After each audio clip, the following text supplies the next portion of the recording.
Sobrang hot at sexy ni Janine Gutierrez sa mga bagong pictures na lumabas galing sa Tatler magazine. Nung nakaraan nga ay napili ang kapamilya couple na sina Jericho Rosales at Janine Gutierrez para maging cover ng magazine sa buwang ito. Tinagurian silang It Couple ng Tatler. Ang It Couple ay tumutukoy sa isang romantic couple na hinahangaan at pinag-uusapan.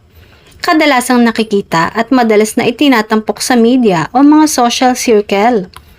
Ang It Couple ay tinuturing na perfect and enviable couple. Sinisikap naman ng dalawa na gawing pribado ang kanilang relasyon lalo na ngayon na umami na sila. Ito ang isa sa mga natutunan nila as a couple.